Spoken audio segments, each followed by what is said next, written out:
श्री स्वामी समर्थ. स्वामी महाराज तुमच्या मनातील सर्व चांगल्या इच्छा पूर्ण करोत ही स्वामीचरणी प्रार्थना करते आणि आजच्या व्हिडिओला सुरुवात करते.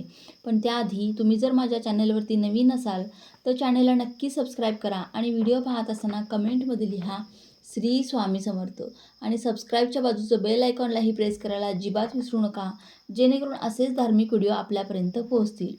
तर उद्या आहे पितृपक्षातील इंदिरा एकादशी. या इंदिरा एकादशीला एक विशेष महत्त्व दिलं जातं, कारण ही एकादशी वर्षातून एकदाच येते आणि त्याचबरोबर एकादशी ही भगवान विष्णूंना समर्पित केली जाते. पण ही एकादशी पितृपक्षामध्ये आल्यामुळे आपल्याला या एकादशी दिवशी भगवान विष्णूंचं नामस्मरण करायचं असतं आणि त्याचबरोबर आपल्याला आपल्या पितरांचं देखील स्मरण करायचं असतं. तर पहा, असं म्हटलं जातं की या एकादशी दिवशी जर आपण ब्राह्मणांना जर जेवू घातलं, अन्नदान जरी केलं तर आपले पितृ हे आपल्यावरती प्रसन्न होतात आणि आपल्याला सुखी संसाराचा आशीर्वाद हे देत असतात. यामुळे आपल्याला आयुष्यामधल्या बऱ्याचशाच अडीअडचणी ज्या आहेत त्या दूर होतात. इंदिरा एकादशी दिवशी जर आपण काही उपाय केले तर या उपायांचं सुद्धा आपल्याला 100% फळ हे प्राप्त होत असतं. तर आपल्याला उद्याच्या दिवशी म्हणजे इंदिरा एकादशी दिवशी मुलांसाठी तुळशीला अशी एक वस्तू अर्पण करायची आहे. ही जर वस्तू आपण तुळशीला अर्पण केली तर मुलांचे सर्व अडचणीतून मार्ग निघतो. ज्या पण मुलांचे पाठीमागे काही अडचणी असतील, संकटे असतील, मुलांना वारंवार एखादी गोष्ट पार करण्यासाठी काही अडचणी येत असतील, त्या अडचणीतून त्यांना मार्ग निघतो आणि मुलांची प्रत्येक इच्छा ही पूर्ण होते.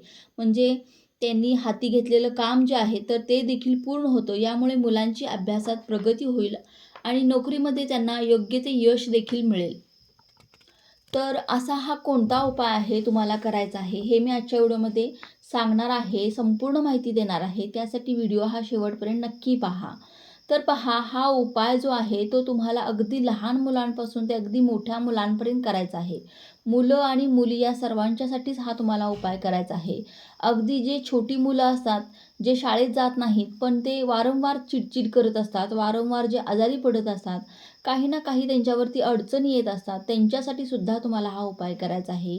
तसेच जी मोठी मुलं असतात, जी शाळेत जातात, त्यांना शाळेमध्ये जावंसं वाटत नाही, अभ्यास करावासा वाटत नाही, वाचलेलं त्यांच्या लक्षात राहत नाही, तसेच तेही वारंवार आजारी पडत असतील, त्यांना नेहमी कोणत्या ना कोणत्या संकटांना सामोरं जावं लागत असेल, त्यांच्या मागे वारंवार अडचणी येत असते, तर त्यांनीसुद्धा हा उपाय करायचा आहे. त्याचप्रमाणे मुलं भरपूर शिकलेली असतात पण त्यांना नोकरी प्राप्त होत नाही. नोकरी प्राप्त करण्यासाठी ते भरपूर प्रयत्न करत असतात पण त्यांना योग्य हवी तशी नोकरी प्राप्त होत नाही. तर आता ह्या सर्व गोष्टी का घडत असतात? जसं की कुंडलीमध्ये म्हणजे मुलांच्या कुंडलीमध्ये काही ग्रहदोष असतील, म्हणजे त्यांच्या कुंडलीमध्ये ग्रह जे आहेत तर ते मजबूत नसतील तर त्यांना अशा अडचणींना सामोरं जावं लागत असतं. तुम्ही बऱ्याच वेळेला बघितलं असेल की काही काळापूर्वी मुलं ही खूप शांत होती, मुलं सांगितलेलं ऐकत होती. पण काही वेळ असा आला आहे की मुलं सांगितलेलं ऐकत नाहीत, अभ्यास करत नाहीत. त्यांच्यामध्ये भरपूर बदल झालेला तुम्हाला दिसेल. म्हणजे तुमच्या कुंडलीतील ग्रह जर मजबूत नसेल तर या गोष्टी ज्या आहेत ते तुमच्या मुलांमध्ये दिसून येतील.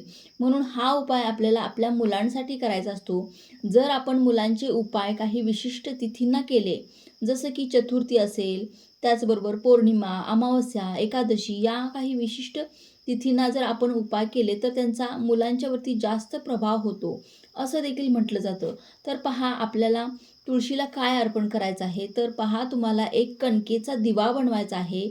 कणकेचाच दिवा तुम्हाला बनवायचा आहे. त्यामध्ये तुम्हाला थोडीशी हळद टाकून तुम्हाला गव्हाचं पीठ जे आहे ते मळून घ्यायचं आहे आणि त्याचा तुम्हाला एक दिवा बनवायचा आहे. आणि हा दिवा बनवताना तुम्हाला चौमुखी दिवा बनवायचा आहे. म्हणजे 4 वाती प्रज्वलित करता येतील असा दिवा तुम्हाला बनवायचा आहे. 2 वातींची 1 वात तुम्हाला बनवायची आहे आणि अशा प्रकारे तुम्हाला 4 वाती बनवायच्या आहेत. म्हणजेच तुम्हाला टोटल 8 वाती बनवून घ्यायच्या आहेत आणि त्यांच्या जोडवात याप्रमाणे तुम्हाला या 8 वातींच्या 4च वाती बनवायच्या आहेत. म्हणजे जोडवात बनवून त्या चौमुखी दिव्यात टाकायच्या आहे आणि त्या दिव्यामध्ये तुम्हाला तेल टाकायचं आहे, तूप घालायचं नाही.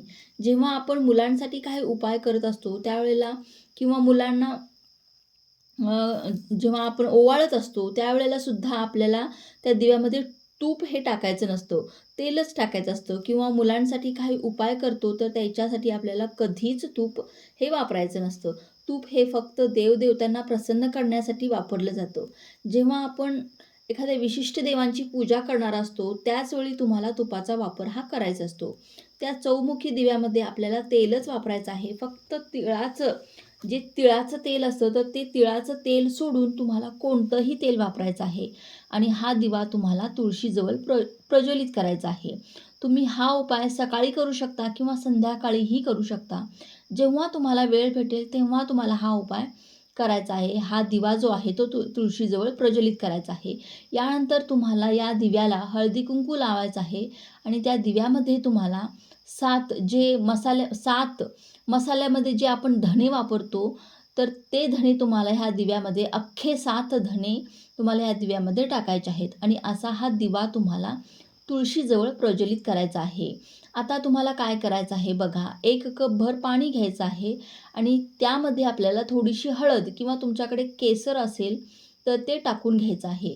म्हणजे त्यामध्ये तुमच्याकडे जर केसर असेल तर तुम्ही त्यामध्ये केसरच्या 2 ते 3, 4 काड्या तुम्ही टाकायच्या आहेत आणि हे पाणी आपल्याला तयार करायचं आहे. आणि हे पाणी आपल्याला तुळशीला टाकायचे नाही बघा, कारण तुळशीचे एकादशी दिवशी निर्जला व्रत असते.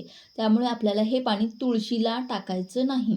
तर हे पाणी आपल्याला ओंजळीत घ्यायचं आहे, आपल्या ओंजळीत घ्यायचं आहे आणि याने आपल्याला तुळशीला अर्घ्य द्यायचा आहे. जसं आपण सूर्याला अर्घ्य देतो, अगदी त्याचप्रमाणे आपल्याला तुळशीला अर्घ्य द्यायचा आहे.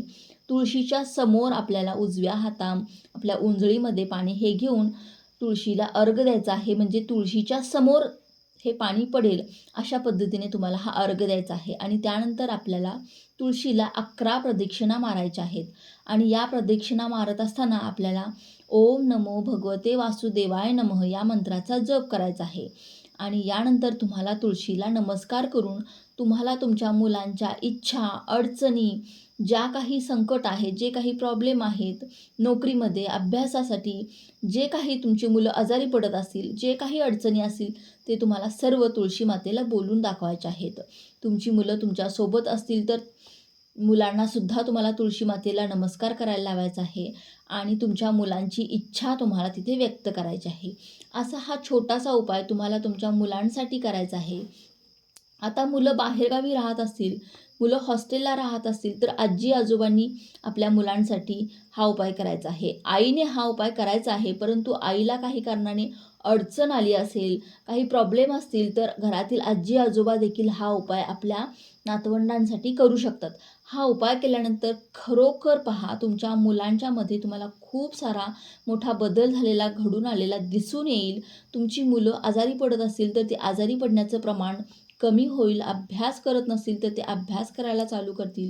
मुलं मोठ्यांचं ऐकत नसतील तर ते ऐकायला सुद्धा सुरुवात करतील. अभ्यास करतील, मुलांचे नोकरीचे प्रश्न मिटतील. तर हा अतिशय छोटा आणि अतिशय साधा सोपा उपाय तुम्हाला मुलांसाठी सर्वांनी आवर्जून उद्याच्या दिवशी करायचा आहे. तर चला, झालेली ही सेवा मी स्वामींच्या चरणी अर्पण करते. व्हिडिओ आवडला असेल तर लाईक, शेअर, सबस्क्राईब करा.